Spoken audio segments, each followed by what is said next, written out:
دەکەواتە ئێمە باوا نەزانین ئەم شەوگارە و ئەم ڕۆژگارەیە ئەم دنیاە و ئەم گەردونەیە ئەم بوونەوەرە و مرۆڤایەتیە بێهودا و بێمەبەست پەروەردیگار لەسەر زەوی دایناوە. ئەیەحسەب الئینسان ئەن یوترەکە سودا، ئایا مرۆڤ وا ئەزانێ، مرۆڤ وا حیسێبی ئەکا بەخۆ ڕای لێپرسینەوەی لێ ناکرێ وێڵ ئەکرێ و ئازانێ لەم دنیاە دانراوە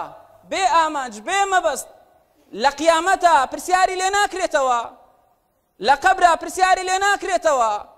لەسەر بەڕێکردنی سات و کاتەکانی ژیان و تەمەنی لێپێچینەوەی لەگەڵ ناکرێ. اینجا ئیبن جەریر ئیبن کەثیر لە مجاهیدەوە لە سەعیدی کوڕی جوبەیرەوە بۆمان ئەهێنن و ئیمامی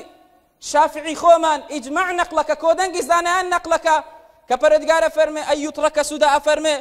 ئایا ئینسان وا ئەزانێ وا گومان ئەبا لا یؤمر ولا ينهى، ئایا وا ئەزانێ کە لەسەر ئەم زەویە دانراوە پەروەردیگار دروستی کردووە فەرمانی پێناکە، فەرمانی کۆمەڵێک عیبادەت و پەرستش و ئەحکامی پێناکە و قەدەغەی کۆمەڵێک تاوان و گوناهی لێ ناکە کە ئەم ئاەتە ڕێک علمانیەت و دیموکراسیەت و سیکۆلاریزمی جیهان ئەگرێتەوە کەوا ئەزانن پەروەردیگار مرۆڤایەتی لەسەر ئەم زەویە داناوە بێهودا و بێمەبەست دایناوە. پەروەردیگار کە دایناوە یاسا و ڕێسایەک و بەرنامەیەک و مەنهەجێک و تەشریعێکی بۆ دانەڕەشتووە کە بە عەقڵی قاسری خۆیان بە عەقڵی کەمی خۆیان بتوانن لە هەوای خۆیانەوە یاسا و دەستورێک و تەشریعێک داڕێژن.